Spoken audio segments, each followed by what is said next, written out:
নমস্কার বন্ধুরা, spiritual Sukhen YouTube চ্যানেলে আপনাদের স্বাগতম। আজ অম্বুবাচীর শেষ দিন। আজ আমরা পাঠ করতে চলেছি অম্বুবাচীর ব্রতকথা। রাজা দক্ষের কন্যা হলেন সতী দেবী। তিনি রূপে ও গুণে অতুলনীয়া ছিলেন। প্রজাপতি ব্রহ্মা রাজা দক্ষকে সতীর সঙ্গে মহাদেবের বিবাহের প্রস্তাব দিলেন।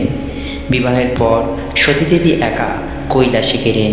রাজা দক্ষ সবাইকে আমন্ত্রণ করলেও শিবকে আমন্ত্রণ করলে না। সতীদেবীর কৈলাসে যাওয়ার অনুমতি চাইলে শিব তা দিলেন না। সতী দশ মহাবিদ্যার রূপ দেখিয়ে ভয় দেখিয়ে অনুমতি আদায় করলেন এবং কৈলাসে গিয়ে জানতে চান কেন শিবকে আমন্ত্রণ হলো না।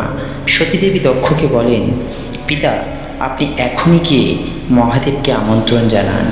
তিনি অবশ্যই এই যজ্ঞে উপস্থিত হবেন। শিবহীন যজ্ঞ কখনোই সম্পন্ন হতে পারে না। রাজা দক্ষ সতীকে বললেন, কন্যা, তোমাকে এসব কে ওই শ্মশানচারী শিখিয়ে পাঠিয়ে দিয়েছে?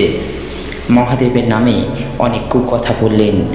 সেগুলি সহ্য করতে না পেরে সতীদেবী বহুবার তাকে পালন করলেন, কিন্তু দক্ষরাজ তা কখনোই শোনেননি।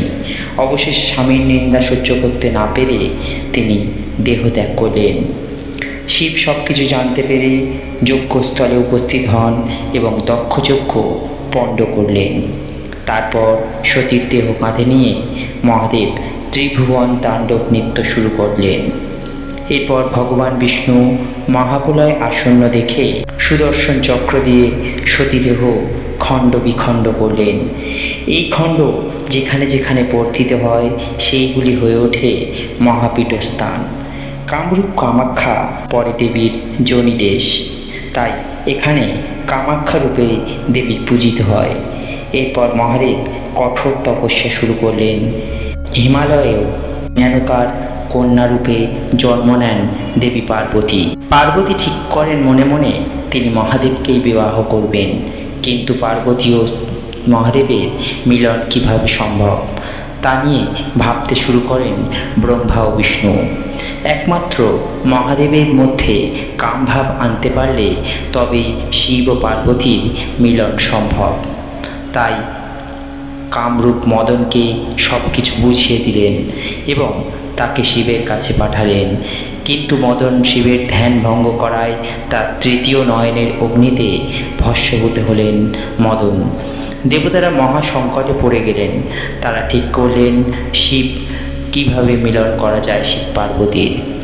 মদনের দেহ তারা আবার প্রাণ ফিরিয়ে দেবেন। এরপর মহাদেবের দেখতে পেলেন পার্বতীকে। শিব দেখলেন পুরোপুরি সতীর মতো দেখতে তাকে। শিব পার্বতীর অনেক পরীক্ষা নিলেন এবং পরিশেষে তাদের বিবাহ হলো। বিবাহে সবাই উপস্থিত ছিলেন। বিবাহ মিটতেই সকলে কামদেবের প্রাণ ভিক্ষা চাইলেন মহাদেবের কাছে। মহাদেব তার প্রাণ ফিরিয়ে দিলেন, কিন্তু কামদেব সেই স্বরূপ আর নেই।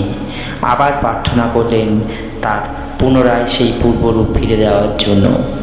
তখন মহেশ্বর বললেন, ভারতবর্ষের ঈশান কোণে নীলাচল পর্বত রয়েছে, সেখানে দেবী সতীর একটি খণ্ড রয়েছে।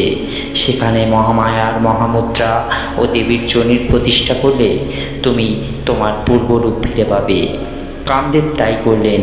তিনি নীলাচলে গিয়ে সতীদেবীর একটি খণ্ড খুঁজে পেলেন এবং প্রতিষ্ঠা করলেন। এরপর মহাদেবও তার আগের রূপ ফিরে পেলেন। কামদেব সতীদেবীর এই খণ্ড প্রতিষ্ঠা করে পূজা করেন, তাই এই জায়গার নাম হলেন কামারূপ। মহামায়ার এক রূপ হলো কামাখ্যা, সেই থেকে এই জায়গার নাম হয় কামরূপ কামাখ্যা।